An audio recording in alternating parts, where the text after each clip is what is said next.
I've heard. That's going on. Do those two things dovetail at all? I mean, does the consolidation have anything to do with potential layoffs, and how are the talks going with that commission? Rick, they don't dovetail. They are separate. Obviously, our plans for consolidation, our reorganization, the SAGE efforts we announced in January. We said we needed savings in January to balance the budget, $450 million. I was hopeful at that time that we could accomplish the savings without a single layoff. That's what I said. For many months, I believed that's what was going to happen.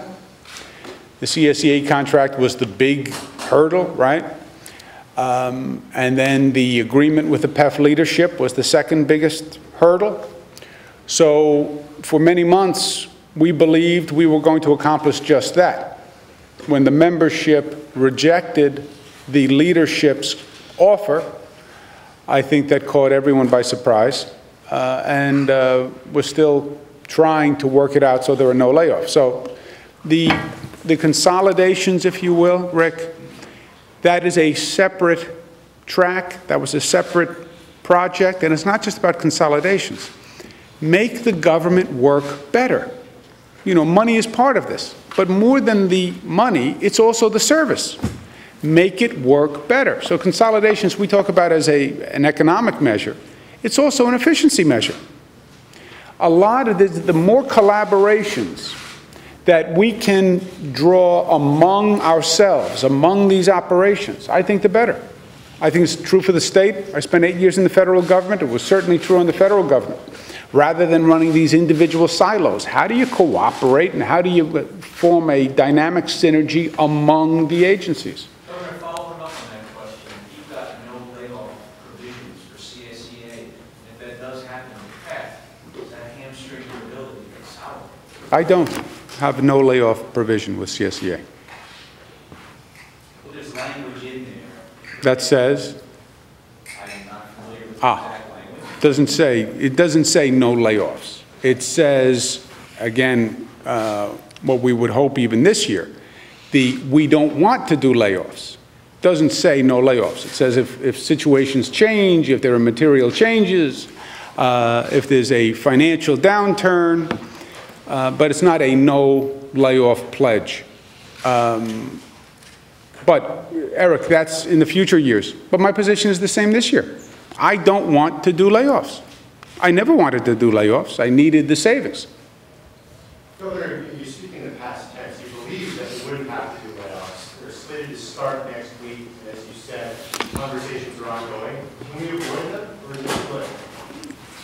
Jimmy, it is in the control zone. Who's we? Let's define we here. The PEF membership will decide whether or not there are layoffs. Now it's going to be, frankly, the PEF leadership and the membership. The leadership would have to determine that they want to do a second vote, and then the membership would have an opportunity, if they decide to do a revote, to cast their ballot. But, you know, from my point of view, CSEA, we obviously went through both hurdles, and then we had an agreement with the PEF leadership, which was rejected by the membership. So it is up to PEF. It is up to the leadership and the membership of PEF. And your suggestion in the question, well, how about our posture in this situation? CSEA accepted the agreement, and the membership ratified the agreement. So I think that affirms the reasonableness of our offer. Also with PEF, we said we would be flexible on the financial terms as long as it's revenue neutral, right? So you have a number of variables. You have furlough days, amount of contribution for health insurance, et cetera. As long as it's revenue neutral, we've worked very hard to be flexible on what works best for the membership. The quote-unquote layoff language is basically what we've said with CSEA, which is the best we can do, just on a reasonableness standard. So I think we are doing everything we can do. We have done everything we can do, and it is up to the PEF leadership and the PEF membership. Speaking, those two separate entities, if you reach an agreement with the PEF leadership, whatever it is, an agreement layoffs on the 19th, pending a ratification vote? You know, Jimmy, I don't want to negotiate the contract in the press. I think you have seen all through this process a commitment to trying to get to an agreement, a flexibility, and a reasonableness on our part. And we would continue. But the first step is, will the PEF leadership vote for a revote? And it's a little bit of a different dynamic now because the layoff notices went out. But on the first situation, you didn't know who was going to get laid off and who wasn't.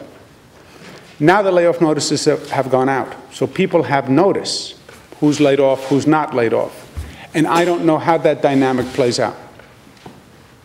So they need to have a vote before the 19th? They would, I believe the procedure is, they have an executive board meeting next Monday. And they would have to decide at that meeting whether or not they want to have a revote. How would you describe the status of talks right now? What's going on? They are ongoing. They're ongoing. They're professional. They're cordial. I know Ken Brynan. I respect Ken Brynan. I spoke with him yesterday. Howard Glazer speaks with him on a frequent basis. We have a negotiating team on the state that has been incredibly productive and flexible and creative, and that's how we got the situation done with CSEA. But it's up to them. It really is up to them. I don't want to see anyone laid off. Not one of these commissioners want to lose any workforce. I mean, just forget the professional level. On the human level, I don't want to see 3,500 people or so laid off. I don't want to see 3,500 families go through that. So anything we can do within the parameters of our reality, we have been doing and we will do. Ken Brynan yesterday questioned your administration's commitment to actually coming up with tweaks, coming up with changes to the contract. Do you, what's your reaction to his comments about you and the administration? Look, I'm sure, I don't want to comment on his feelings. We've had ongoing productive discussions. I know the conversations that I've been part of. They're creative. Everyone has shown flexibility and reasonableness.